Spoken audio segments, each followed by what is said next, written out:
I think there's going to be a lot in the indie space where let's try something really unique and see what happens. And, Netflix obviously has talked about some of their investments into this space, one way or the other. And I think a lot of these other entertainment companies are going to explore that space as well.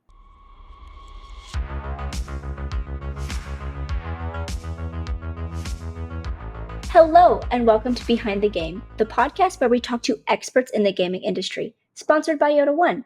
I'm Sandy, and I'm joined with my wonderful co-host Isma, and today we are talking to Ben Kvalo, who is a founder and CEO of Midwest Games. He has been in the industry for years with companies like Blizzard and Netflix. Ben, welcome.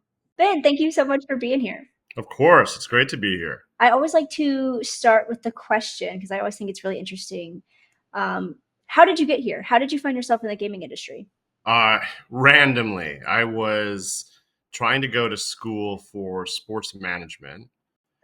So I went to University of Wisconsin Green Bay, and that didn't work out. And I ended up in radio. So I started up a radio station in college and then did it for a while after college, and then realized that was not the thing I wanted to do with my life. And ultimately, my capstone course in college on a mergers and acquisitions scenario, and I chose Activision, and we acquired another company. Um, and off of that, I kind of learned a lot more about this publishing world in video games. And then when I was unhappy in the radio space, I reached out to a couple publishers and actually connected with a recruiter from 2K, which was at the time a pretty small publisher. They had put out the first Bioshock, but didn't have too much out. Had just released Borderlands, and that became a huge success. And so I, recognized who they were and had reached out and was fortunate to get a job with them as an operations coordinator, so kind of working between all the different teams. But I was the only operations person besides the executive in the company. And so it ended up being a perfect entry level. And then 2K became this larger brand in the industry, and they had acquired Firaxis, so put out more Civilization games, brought back XCOM. The growth of NBA 2K happened in that kind of era, and so that was kind of my entryway in. But it was purely connecting with somebody on LinkedIn, and then was fortunate to be able to sell my case of, hey, I can take these skills that I've gained running operations in radio, and I can bring that into video games. And so I've spent my career now in entertainment holistically, which is not necessarily the path that I thought I was going to be going into, but it was a thing that always attracted me. And so, trying to go for sports management and then ending up in radio, games, film, back to games throughout my career. Very cool. I think it's funny. I think we've talked to somebody else who didn't necessarily do radio, but they did DJing. So it's kind of the same. Like, what are the chances that there's two different people that we've talked to that like set out to do radio or DJing and ended up in the gaming industry? Yeah, I mean, there was nothing. Like in Wisconsin, there was one actual like game company that was, kind of here, Raven Software, which ironically was Activision's first acquisition in Madison, Wisconsin. And so they've been around for 34 years now, I think it is. But there was nothing else besides that, especially in my end of things. I'm not a game developer, and I realize what my skill set is. And so I was more the business end of games, and there was no opportunities like that because when I graduated, Midway had just gone out of business in Chicago, and that was the last great publisher in the Midwest. And so there was really no opportunities. Interesting. So then maybe this is a good segue. What is the story behind, apologize for my cat, behind Midwest Games? I fed them so maybe they wouldn't be like this, but it seems that didn't You work. can't control it, Matt. I'm lucky my dogs aren't doing anything. So the story behind Midwest Games is essentially we're trying to change where games come from by better supporting underserved developers, underrepresented developers.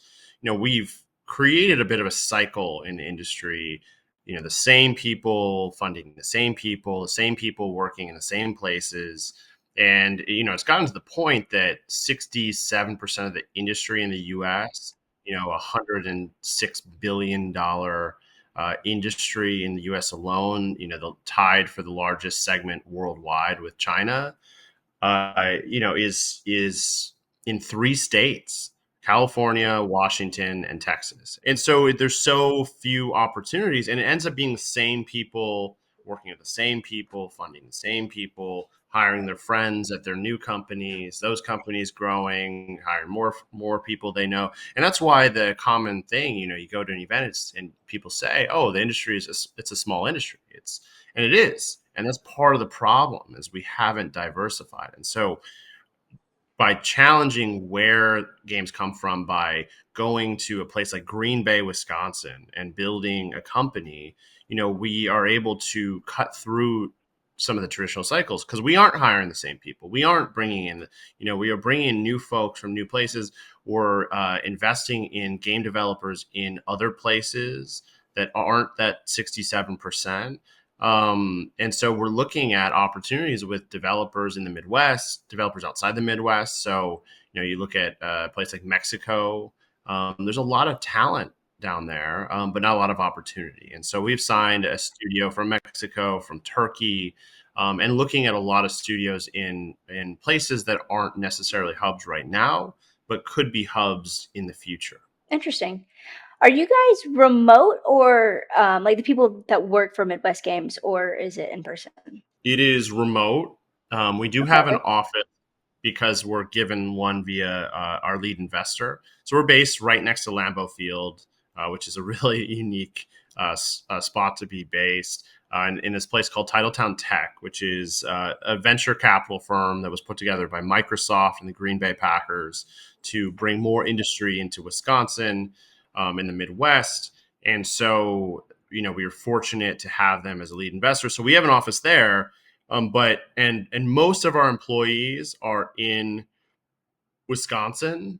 I'd say 67%, I believe, are in Wisconsin now, but it's remote. So we have the opportunity to come together and be, somewhat close. But I'm in Green Bay. We have 2 in Milwaukee. We have 2 in Madison. We have 1 in Eau Claire.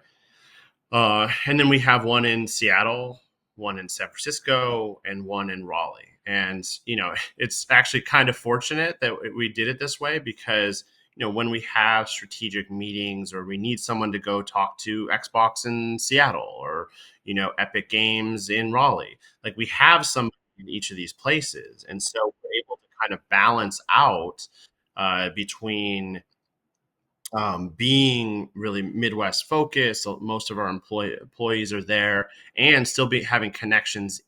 And I still have a house in LA from my Netflix days, and so I'm able to also kind of live between those 2 places. So we have most of the places covered. I just need to hire someone in Austin, and then we'll be covered in the US. Very cool. So I'm really interested because we also are a publisher. We are a publisher for mobile games, though. But of course, when you go to conventions, you talk to all kinds of games. You talk to PC games, talk to console games. Like, you just meet everybody, right? So what are you looking for when you're talking to these games? Like, what are you looking for in a pitch? So what we're looking for, there's no like one thing truly. You're looking at the combination, and then how does it look compared to your portfolio? How does it balance your thesis? And so for us, we're not genre focused, so we work across multiple different genres, and obviously, having kind of a focus on the more regional aspect and serving underserved developers. That kind of centers us a little bit, but ultimately we're kind of open. So we're looking to balance our portfolio and try to take multiple bets in different areas, and then, double down on those bets over time. And so, if we have, let's say, a JRPG deck builder, which we do have, called Dark Sky, we put that out and we think about, okay, well, we're going to build an audience around or try to bring in an audience around that game. So, if we have built something and that succeeds, we should have something else coming down the line as well that we can then serve that audience to. So we can take some of the genre specialization, but across a bunch of different categories. And so we're thinking about that. We're thinking about timing because we're managing a portfolio and we need to fill any gaps we might have. We have to balance it. Obviously, as like games are always shifting, like with dates and things.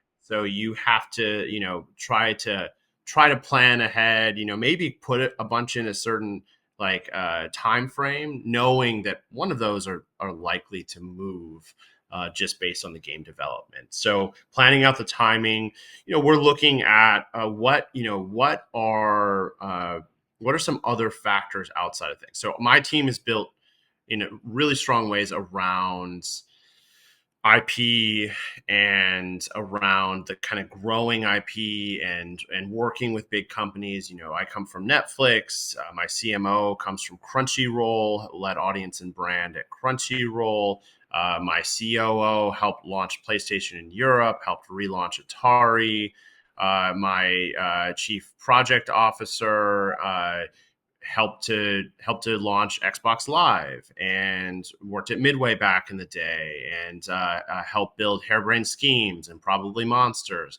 And so we have a lot of connections into different organizations. And so thinking about games that have the chance to go multiple places, whether it's multiple platforms over time and have that versatility, or have that transmedia potential of like, okay, this one could be, a Crunchyroll anime.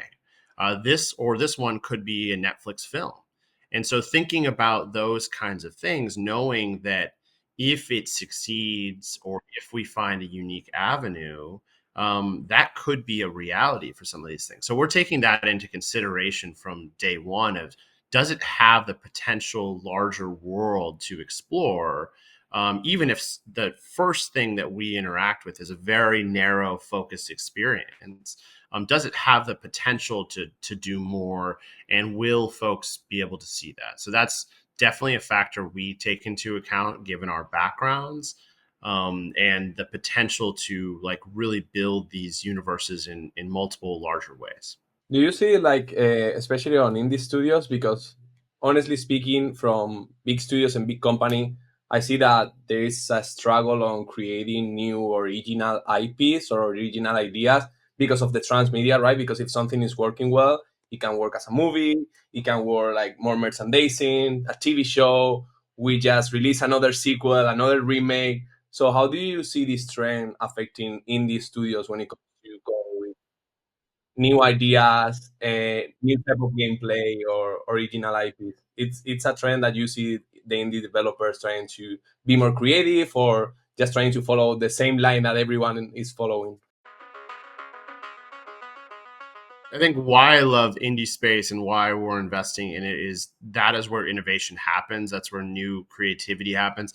And you're able to take bets at lower risk, because the minute you get to a game that costs 50, $100 million, you can't take risks. You have to. You can take like little things here or there, iterative risk, but you can't take large big bets. No, you can't Yeah. take Call of Duty and go, we're going to do something completely different this time. Yeah. Like you have to do. You're in your lane and you're stuck in your lane. Whereas when you're spending 200, 300, $400,000 on something, you ultimately are able to lean into risk, able to do something way out there, way different, and that's where innovation comes from. And so, what will happen is that will succeed, and then AAA or the larger piece of the industry will see that, copy it, and do something maybe similar or a little bit, just a little bit different, but they'll see what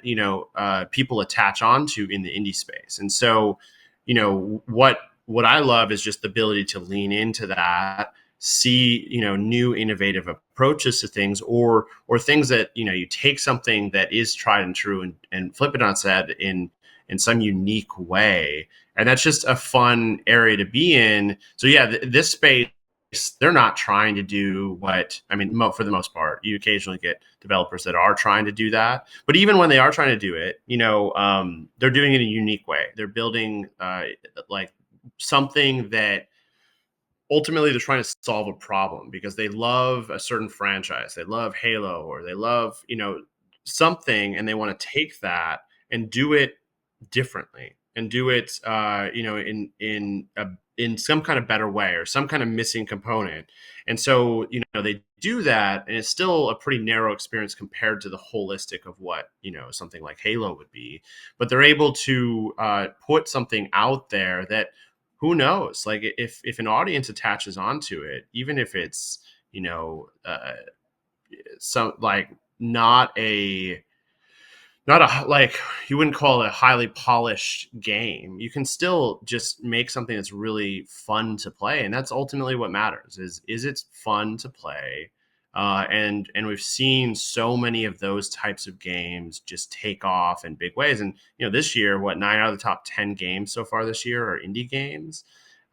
It's pretty incredible to see the variety of different types of indie games that are taking off with larger audiences.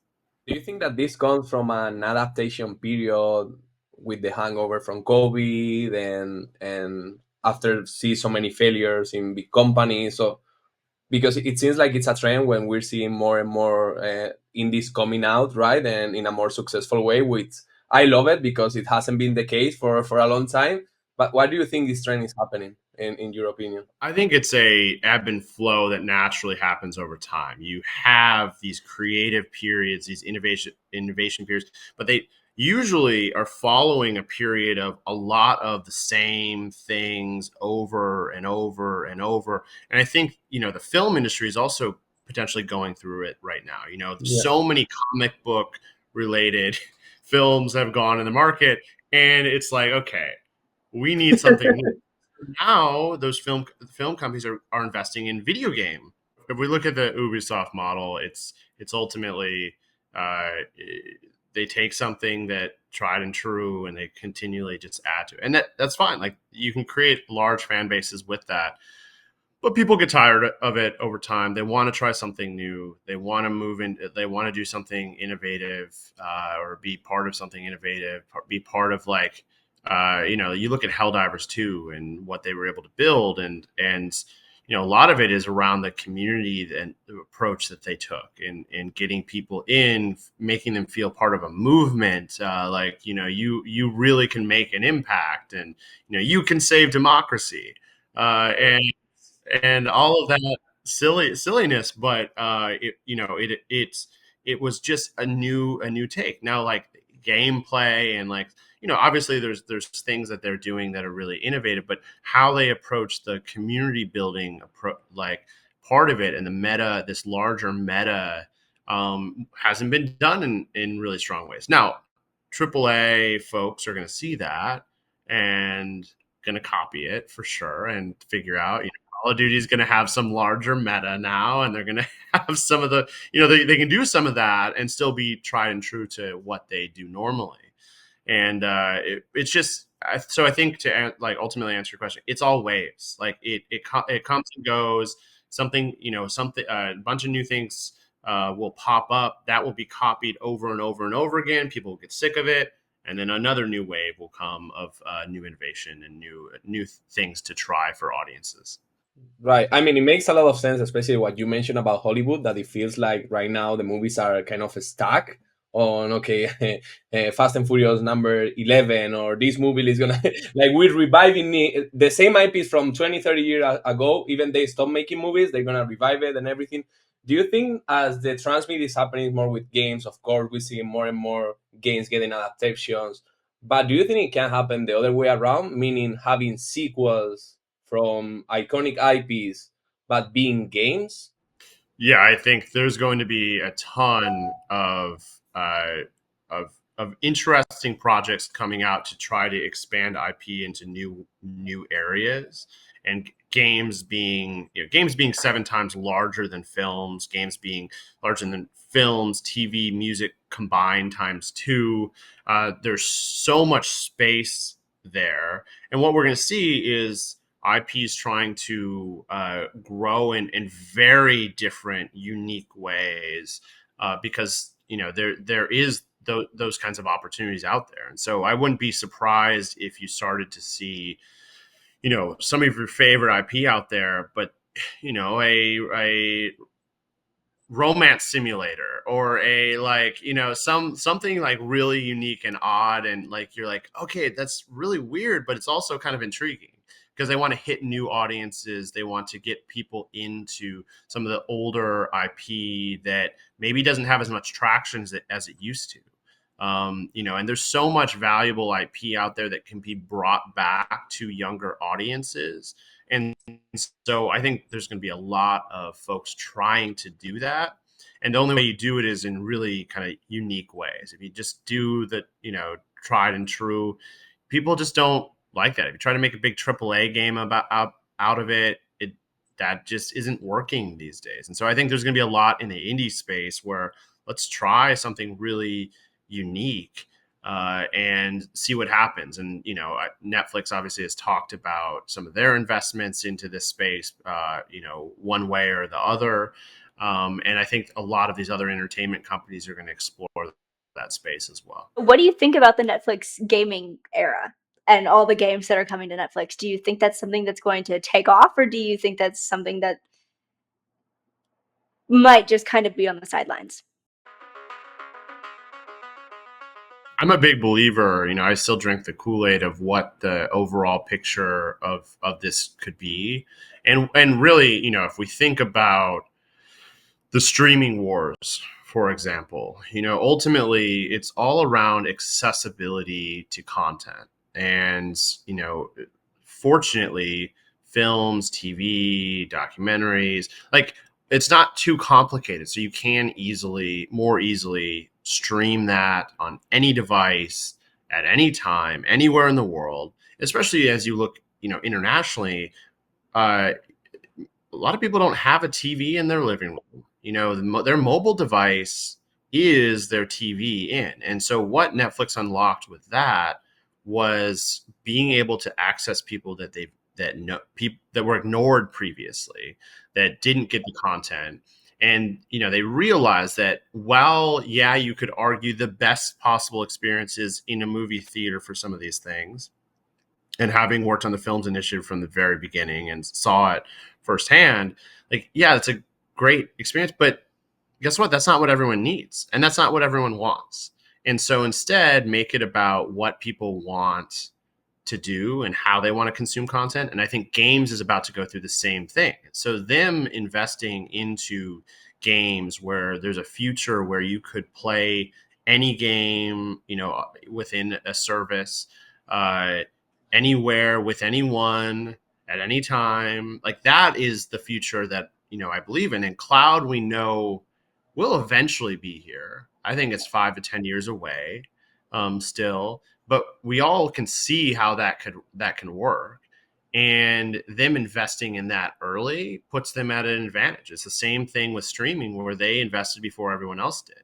Now, they're not the first in this. Obviously, there's a long line of people that have tried cloud gaming and all of that. But what they're able to potentially build on something that is a core competency of them anyways.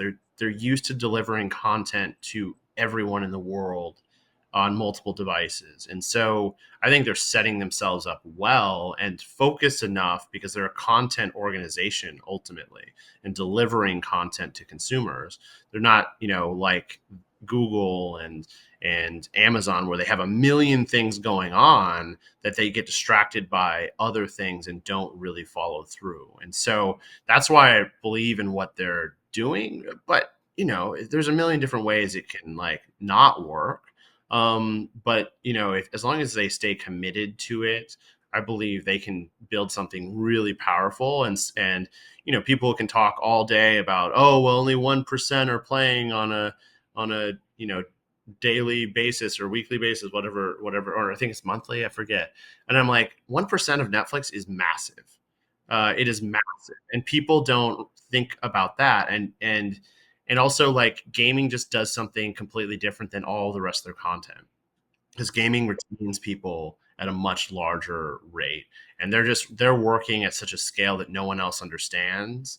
That I just think they're just leaps and bounds ahead of everyone, and I get that a lot of people don't understand it, but what they're doing is innovative, and yeah, and innovative things can still fail, but if anyone's going to do it, like Netflix sure seems at the top of the list to be able to do it. Right. I think from a marketing perspective, it's genius because if you put your game on Netflix, I mean, there's studies out there that less people are gaming, less people are spending time on the internet. UA is you're not getting as many impressions because not as many people are playing games and watching ads and things like that. So if your game's on Netflix, I mean, there's still, like you said, a massive amount of people on Netflix. And the audience of Netflix is maybe different than the ads that you're putting out on UA. So you're kind of opening up to a whole new audience. Um, Yeah, I think it's absolutely ingenious. yeah, it is. It's a completely different model, though, and so like folks have to reassess how they're doing, especially mobile. You know mobile all too well. I think the first wave of disruption as this really takes off is mobile, because there's suddenly you have accessibility at your fingertips to really high quality experiences. And the reason that mobile ended up where it is today and the free to play and all that kind of stuff was just the value proposition was different on mobile, because you couldn't fit these massive games, these experiences onto a mobile device previously. We're getting to the point where you can. And so I think that model is going to be just disrupted in a major way. And I don't know how it's going to all like settle out, but just the value proposition of being able to play any game you want as part of a service on your mobile device is a high quality experience. Like, I think that's a really compelling value proposition, and you can still do everything from like hyper casual to hardcore. It's not like just because you can have these big huge experiences you can't do hyper casual games. It's just they won't be built on some of the kind of what can be kind of predatory kind of monetization schemes to try to convince people you have to like upgrade, you have to you have to spend money constantly. I think it'll just be a different way to monetize mobile moving forward, and probably a lower ceiling than it is right now. If you hit big in mobile right now, God, like you're hitting the largest potential market. And so the ceiling is huge. And I think that's just going to shift over time. I think we're already kind of seeing that shift, to be honest. I mean, obviously, the big AAA mobile games are still doing their thing, but I think kind of the indie style trend that's happening on PC games, console games, is also going to shift to mobile as well. Yeah. I think you're right. So we'll see. I guess we'll come back in 5 years and be like, "Wow, look at us! We could tell the future." I think it also just indie games fit really well size wise. I think also like as we actually move into this cloud future, indie games are going to do really well, because the whole challenge with cloud is scale and getting to an economical place. And you have to get as many play sessions as you possibly can per server to make it economical. And the only way you do that is with smaller, more focused experiences that aren't complex. And indie games are set up really well to be that thing. So I think from a content perspective, to deliver it to users, the users that are going to engage with that are going to be probably engaging with indie games first.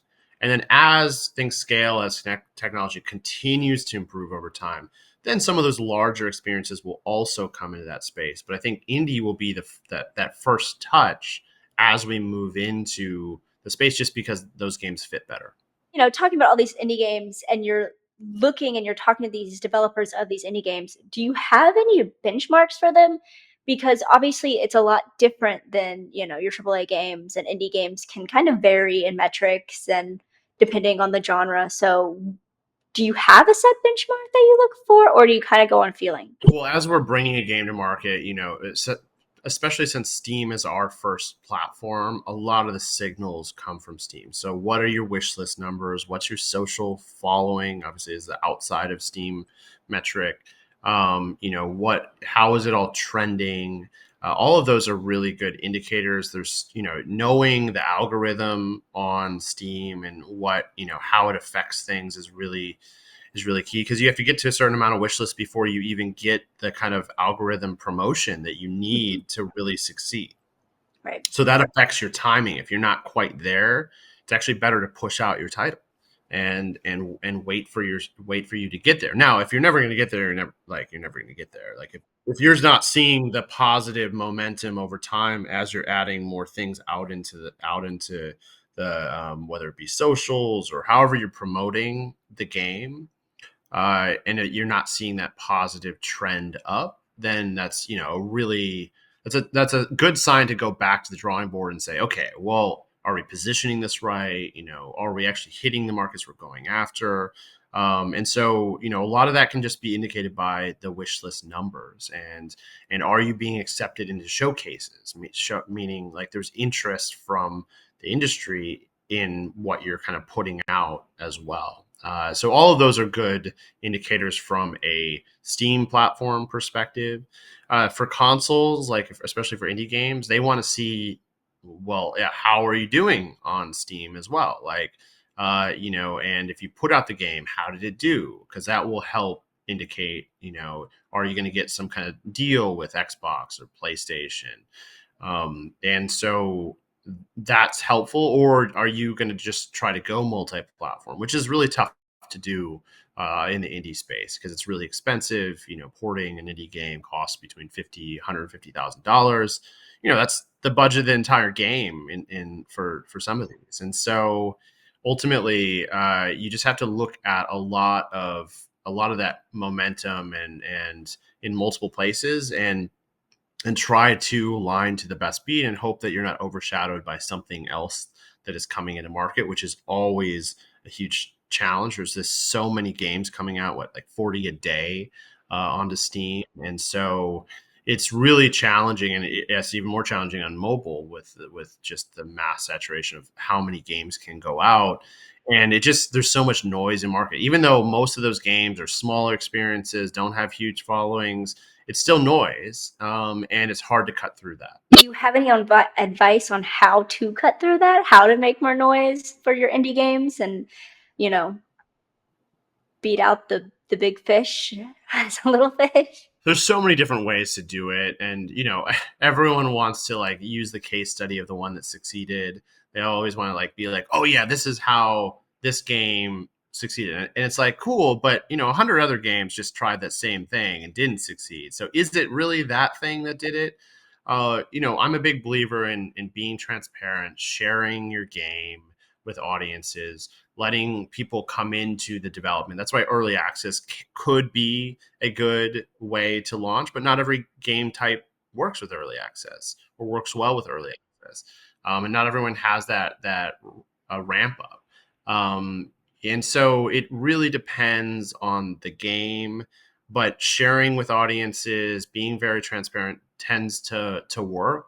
Or you go the opposite route where you go for a big moment, like a big boom moment. You go out in the showcase, you announce something, some big surprise, but you have to have something that really catches people's eyes. Otherwise, it's like it gets drowned out. So I'm a believer in taking a few big bets and seeing what happens. I did it a lot with film at Netflix, where our team would take like 3 big bets per campaign, and you never know like what's going to really pop, like what are folks going to attach onto. And so taking some of those big strategic bets and putting some investment into them in marketing dollars really can make a difference in cutting through, but you just never know. And it's not always a sign that the game isn't good or isn't interesting. Sometimes you just aren't noticed. And that's the tough part as a developer, to go through and be like, why is it not working for me? And that's part of the benefit of being a publisher, is we get to look at it at a broader scale and say, okay, yeah, like realistically, most games fail, like, or fail from a financial standpoint, not necessarily that they're low quality or anything. A lot of them are incredible quality, great games, but cutting through is really tough, and only a small percentage ever do. A very small percentage makes the vast majority of revenue in this industry, and you have to keep that perspective. And that's why a lot of developers, especially in any space, like, focus in, don't go too broad with your first game, and then continue to make more games. Because it's more likely that your third, fourth, fifth, sixth game is going to succeed than it is your first game. And if you give up after your first game, you're probably not going to succeed. And looking at the one example, or there's more than one. The very few examples of like somebody that, like, their first game, it became this huge hit, and now they're a famous developer off of it. Like, that's the exception to the rule, and we just have to remember how many developers there are out there, and how many games come out, and that so few of them succeed. It's kind of just the world we live in, when there's like, what, 8 billion people, 7 billion people in the world. Like, you might think that you have an innovative thought, but likelihood someone probably has also thought the same thing. So, Yeah. Well, I'm I sure think you see it with game developers that have pitches, and and some like want to do NDAs and things like that, and I'm like, I always I've already avoid seen that. it, right? Yeah, like, and I'm like, it's not because I don't think it's awesome and whatnot. I just don't want there to even ever be a chance that you think that Right, we somehow copied it, when in reality I've seen pitches very similar to it. right, At some point, you're in this business long enough, and you have seen a lot of these things, and when it truly is something like innovative and unique, like awesome, like that's great. That's a great, you're going to have publishers immediately jump onto that, because they're going to see like that is very different. It's just so rare these days that you actually find that. right. Yeah. When I went to GDC, I think I saw the same pitch like 6 or 7 times, and I'm like, okay, like, I get it. RPG card style builder games, like, they're that's gonna be big, or that's what you're. Yeah, got it. But Everyone has a deck builder these days, yes. or a roguelike. Yep. Yep. All right. Well, I will leave you with this one question. If you had a time machine and you could go back in time, obviously, and give yourself a cheat code to further your career, to get to where you are now, to help you emotionally, what would your cheat code be? I mean, there's a million things I would be like, oh, I wish I didn't do it. But at the same point, those are the things, like the lessons learned, that if you don't have those lessons, it's hard to get to where you are. And so, yeah, I wish I would have taken even more risks and failed more often at places. Like, I think especially early in my career, was I was afraid to be vulnerable enough to fail, and wanted to always be perfect, and with that comes a lot of anxiety and unrealistic expectations. And so the odd cheat code I would choose is to fail more at my younger age, because also you're just given more leeway at that point. Like, failing at this point is it creates much larger ripples than at that point. And I think I could have learned even more that would have set me up even better than I am right now. But I was fortunate to fail enough and learn enough over my career that I feel like I'm in a good position. But I think I could be in even greater position if I wasn't such a perfectionist, or trying to always, be right, or be, or get something right in the moment when I was younger. As a fellow perfectionist, I think that's really good advice. Yeah. Fail more. Got it. Noted. Well, Ben, thank you so much for being here. It was a pleasure. Like Isma said, we might have to do episode number 2, just because you have so much experience and are very interesting and fun to talk to. So hopefully we'll see you again very soon. Yeah, would be happy to. Awesome. Thanks so much. Thanks. Good one. See ya. All right, guys, I hope you enjoyed today's episode. If you did, please like, comment, and subscribe, and check out all of our other episodes on YouTube, Apple Music, and Spotify. And we will see you again soon. Bye.